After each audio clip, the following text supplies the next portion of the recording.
Om Namo Bhagavate Ramakrishnaya. For seekers of God, spiritual talks of Mahapurush Swami Shivananda. Continuation of chapter 83, page number 228, episode 192.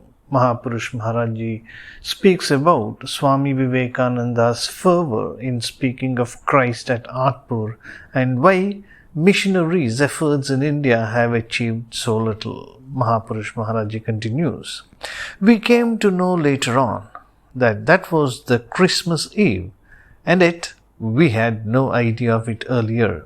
So we were convinced that it was none other than Jesus Christ himself, who through Swamiji made us hear that glorious life and message of his, so as to intensify our spirit of renunciation and our quest for God realization.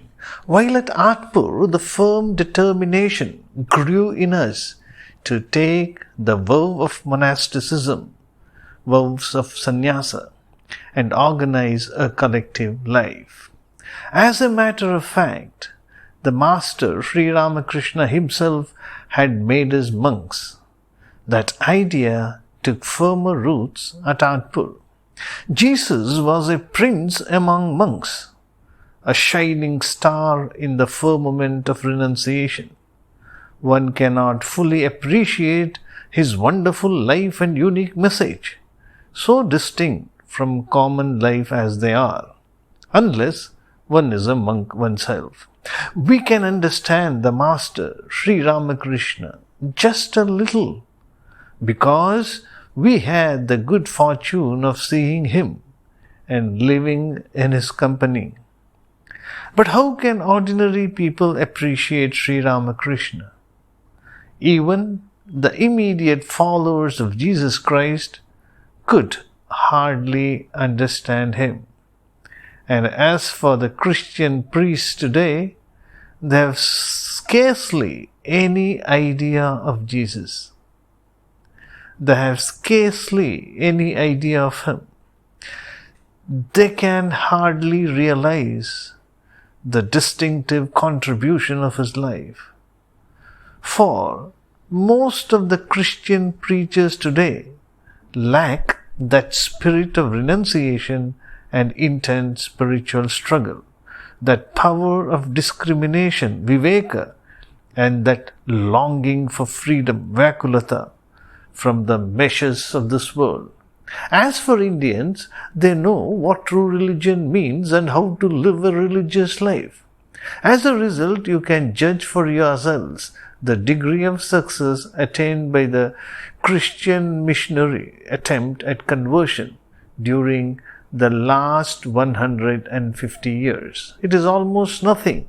How many indeed have attained true spiritual life as a result of their preaching? Very little. Selflessness, renunciation, holiness, these form the basis of a true religious life. Jesus Christ himself said, "Blessed are the pure in heart, for they shall see God." The seeing of God is the goal of religion. Bereft of this, it does not lead to any real advancement of religion.